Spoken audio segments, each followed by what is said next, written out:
Please do subscribe and hit the like button. Welcome all. Today's our topic is inventory valuation as per the accounting standard 2.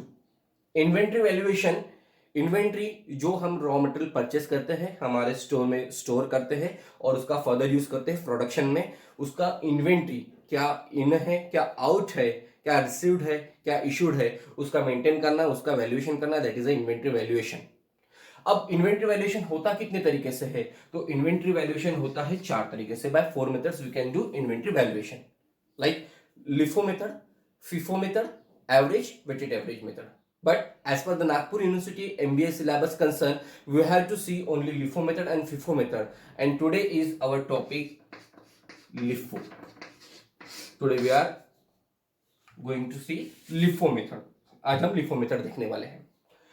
तो LIFO method पढ़ते वक्त हमें थोड़ा FIFO का भी concept पता रहना चाहिए। फिफो मेथड हम नेक्स्ट लेक्चर में देखेंगे, उसका नया वीडियो बना के मैं यहाँ पे अपलोड कर दूंगा। तो लिफो मेथड और फिफो मेथड, इनका कंसेप्ट हमें पता चलना चाहिए। LIFO stands for last in first out. Last in, जो भी लास्ट में इन हो रहा है, जो भी लास्ट में हम परचेस कर रहे हैं, उसको पहले इश्यू करो। और फिफो का मतलब होता है फर्स्ट इन फर्स्ट आउट। जो हमने पहले परचेस किया उसको पहले कंज्यूम करो, जो बाद में परचेस किया उसको बाद में परचेस करेंगे। देखो, दोनों का राइवल मीनिंग है। लास्ट इन फर्स्ट आउट, जो अभी परचेस किया हुआ है, जो करंट में परचेस किया हुआ है, उसको पहले इश्यू करो। और फिफो का मतलब होता है जो पहले परचेस किया हुआ था उसको पहले इश्यू करो। ठीक है, तो फिफो स्टैंड्स फॉर पहले परचेस किया हुआ, फर्स्ट इन फर्स्ट आउट। और लिफो का मतलब last in last first out. Okay, so LIFO FIFO. अब लिफो फिफो यूज कहाँ होते हैं? तो फिफो जनरली हर एक डिपार्टमेंट में, हर एक टाइप के प्रोडक्शन में यूज होता है। उसको हम अपनी डेली लाइफ में भी यूज करते हैं। For example, you have purchase 10 soaps. आपने 10 साबुन परचेस की पर्टिकुलर महीने में, और वो महीने में आपके 8 ही साबुन कंज्यूम हुई। तो बची हुई 2 साबुन आप कब यूज करोगे? नेक्स्ट महीने में यूज करोगे। तो वो महीने का बचा हुआ 2 साबुन आपका होगा क्लोजिंग स्टॉक, नए महीने में वो आपका हो गया ओपनिंग स्टॉक। वो 2 साबुन और उस महीने में खरीदी हुई फिर से 10 साबुन, अभी आपके पास होगी टोटल 12 साबुन। जब आपको नई साबुन जब लगती है नहाने के लिए, आप जब जाते हो तो आप क्या करते हो? पुरानी पिछले महीने की बची हुई जो साबुन था उसको पहले आप कंज्यूम करते हो, यानी पहला खरीदा हुआ जो साबुन था उसको आप पहले कंज्यूम करता हो। तो that is the first in first out. ठीक है, पुराना स्टॉक पहले यूटिलाइज करो, नया स्टॉक वैसे ही रखो, that is the first in first out. उसके पूरा विपरीत, उसका पूरा उल्टा है लास्ट इन फर्स्ट आउट।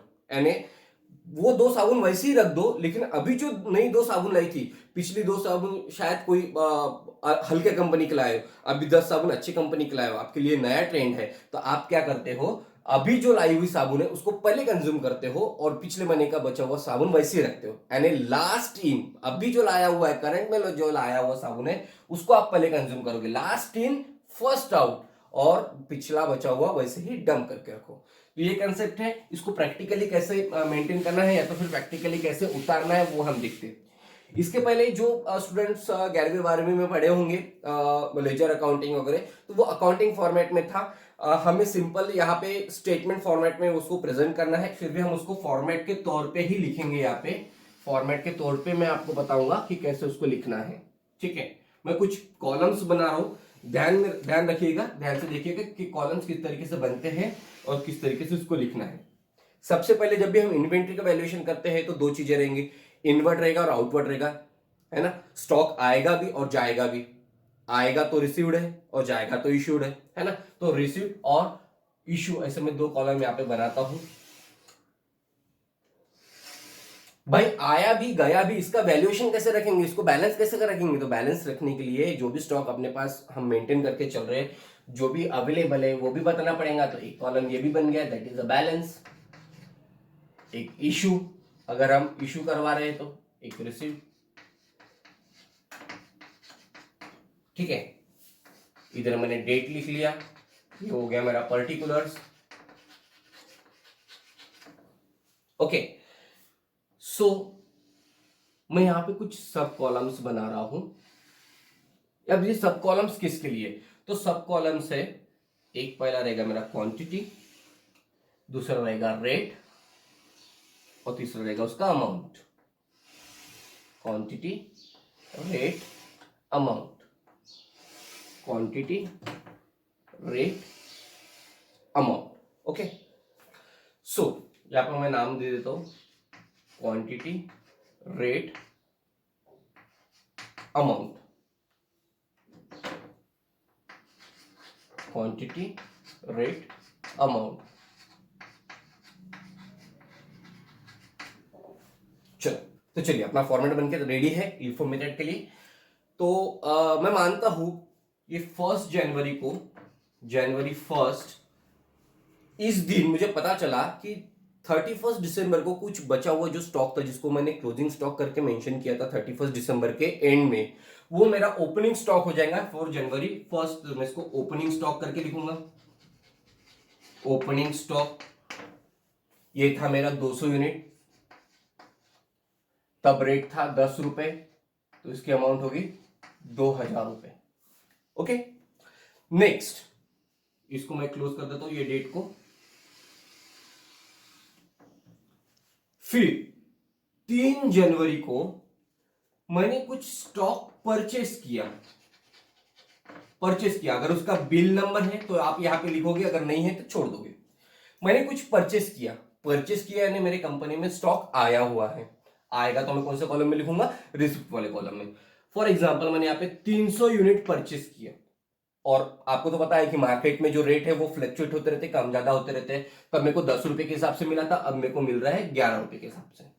ठीक है, तो 300 यूनिट मेरे को 11 रुपए के हिसाब से मिल गए, हो गए भाई 3300। ठीक है, अब मेरे को बैलेंस लिखना है। बैलेंस किस तरीके से लिखेंगे? तो मेरा पुराना स्टॉक कितना है? 200 यूनिट ऑलरेडी है 10 रुपए के हिसाब से। अभी मैंने परचेस किया हुआ है 300 यूनिट 11 रुपए के हिसाब से। इसका अमाउंट में मैं यहां पे लिख लूंगा। ठीक है, तो आज के डेट में 3 तारीख को मैंने परचेस किया, पुराना स्टॉक था 200 यूनिट, मैंने परचेस किया 300 यूनिट नया, और दोनों के रेट डिफरेंट है, दोनों का अमाउंट में मैंने पे लिख लिया। आज का दिन खत्म हो गया। फिर आगे 7 जनवरी, मैंने देखा कि मार्केट में रेट इतना ज्यादा कम गिरा हुआ है कि उसका अपॉर्चुनिटी अपन ने गेन करना चाहिए, तो मैंने फिर से परचेस किया। परचेस बिल नंबर है तो ठीक, नहीं तो छोड़ दो। मैंने किया 400 यूनिट परचेस, क्योंकि मुझे रेट मिल गया था 9 रुपए पर यूनिट। ठीक है, अब भाई आगे में तो मेरे को प्रोडक्शन करना ही पड़ेगा, रेट और बढ़ गए तो, इसलिए मैंने अपॉर्चुनिटी गेन करने के लिए मैंने 400 यूनिट परचेस कर दिया 9 रुपए के हिसाब से। ठीक है, अब ये 400 यूनिट 9 रुपए के हिसाब से कितने हो गए? 3600 रुपए। ठीक है, 3600 रुपए के मेरे 400 यूनिट हो गए। अब मेरे को फिर से बैलेंस लिखना पड़ेगा कि क्या बैलेंस मेरे पास अवेलेबल है, तो मैं वही मेथड फॉलो करूंगा। पुराना स्टॉक पहले 200 यूनिट 11 के हिसाब से, सॉरी 10 के हिसाब से, 300 यूनिट्स 11 के हिसाब से, अभी मैंने परचेस किया 400 यूनिट 9 रुपए के हिसाब से। इनका अमाउंट में वहां पे लिख लूंगा सब। ये हो गए 2000, ये हो गए 3300, और ये हो गए 3600। ओके, आज का दिन भी खत्म। अब मैं देखता हूं मेरे पास स्टॉक कितना है। टोटल स्टॉक है मेरे पास 900 यूनिट्स का। ठीक है, 200 पुराना था, फिर हमने एक बार खरीदा था 300 यूनिट का बंडल, फिर खरीदा हमने 400 यूनिट का बंडल। अब मेरे पास टोटल 900 यूनिट्स है। अब मेरे को 10 जनवरी को प्रोडक्शन डिपार्टमेंट से डिमांड आती है कि हमें प्रोडक्शन करना है, मार्केट से डिमांड आई है, तो हमें रॉ मटेरियल सप्लाई कीजिए। जब उनका डिमांड नोट आता है तो मैं उनको क्या करता हूं, मेरा रॉ मटेरियल उनको इश्यू कर देता हूं। अब मेरे को डिमांड कितने यूनिट्स की आई? तो भाई डिमांड मेरे को आई है 500 यूनिट की। ठीक है, अब मैं ये सोचता हूं कि यहाँ पे 200 वाला एक बंडल पड़ा हुआ है और 300 वाला एक बंडल पड़ा हुआ है, तो दोनों उठा के दे दो, मेरे 500 यूनिट उनको चाहिए, मेरी नीड खत्म हो जाती। नहीं, लेकिन हम यहाँ पे फॉलो कर रहे हैं LIFO method, that stands for last in first out. Last current में जो आपने परचेस किया हुआ है उसको पहले आउट करो, और जो पिछला वाला जो स्टॉक था, पुराना जो स्टॉक था, उसको वैसे ही डंप करके रखो। ये जनरली क्या होता है ना, फैशन इंडस्ट्री में ये लिफो मेथड बहुत ज्यादा यूज करते हैं। लाइक नया ट्रेंड आया उसको पहले नए में चलाते, पुराने ट्रेंड वाले कपड़े जो उसको स्टोर करके रखते हैं। तो सिमिलरली यहाँ पे हमें सेम फॉलो करना है। नया जो परचेस किया हुआ है, करंट में जो परचेस किया हुआ है, उसको पहले आउट करना है, और जो पुराना जो था उसको डंप करके रखना है। तो मैंने इशू किया, डिमांड नोट का नंबर है तो लिखो, नहीं तो छोड़ दो। तो इशू किया तो कौन से कॉलम में लिखेंगे? इशू के कॉलम में लिखेंगे। अब 500 यूनिट देना है, हमारे पास तो टोटल 500 यूनिट का कोई बंडल है नहीं, तो हम क्या करेंगे, पहले जो करंट में स्टॉक आया था, है ना, ये जो है पहला वाला तुरंत वाला, इसको पहले हम इशू करेंगे 409 रुपए के रेट के हिसाब से। इसका अमाउंट हो गया 3600। नीड फुलफिल हुई क्या? नहीं हुई। उनको टोटल चाहिए थे 500 यूनिट, हमने दिए हैं 400 यूनिट, तो अभी भी 100 यूनिट देना है। तो ये 100 यूनिट कहां से देंगे भाई? ये 400 तो चला गया। अभी उसके बाद में फिर लेटेस्ट परचेस कौन सा था? ये 300 यूनिट लेटेस्ट परचेस था, इसलिए इस 300 वाले बंडल में से हम 100 यूनिट निकाल के दे देंगे। वो उसका रेट था 1100 रुपए, ये हो गए 11 रुपए, ये हो गए 1100 रुपए यहाँ पे आपका अमाउंट हो गया। अभी उनकी नीड फुलफिल होगी, उनको 500 यूनिट चाहिए था, हमने 500 यूनिट निकाल के दे दिया, बात खत्म। अभी हमें बैलेंस लिखना पड़ेगा। भाई ये 400 यूनिट तो चला गया, हम यहाँ पे पूरा इशू कर दिया, और 300 में से भी 100 चला गया, तो यहाँ पे बचा कितना? 200। लेकिन सबसे पुराना स्टॉक कौन सा था? ये 200 यूनिट का। तो मैं ये 200 यूनिट यहाँ पे जैसे कैसे लिखूंगा 10 रुपए के हिसाब से।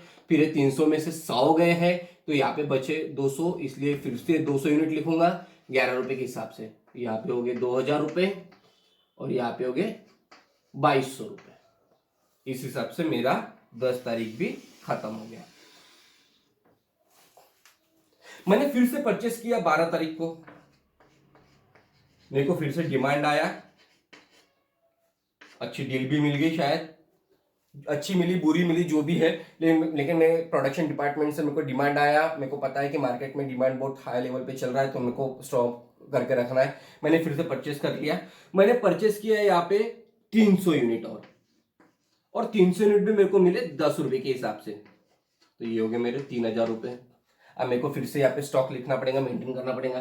तो पुराना 200 10 रुपए के हिसाब से, फिर 200 11 रुपए के हिसाब से, अब भी परचेस किया हुआ 300 10 रुपए के हिसाब से।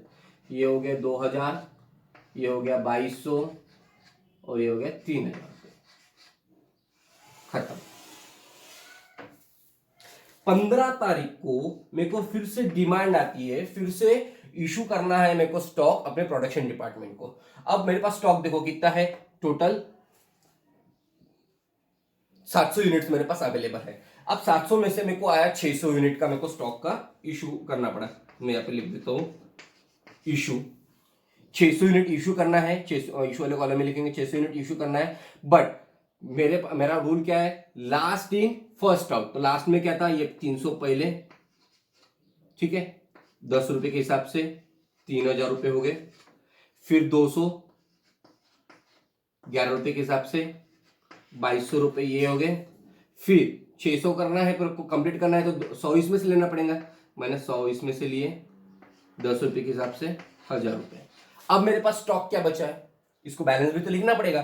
तो मेरे पास स्टॉक देखो 300 चला गया टोटल, 200 भी चला गया, और ये 200 में से 100 चला गया। मेरे पास स्टॉक है अभी सिर्फ 100 units at the rate of ₹10,000 rupees. ये हो गया, ये खत्म हो गया।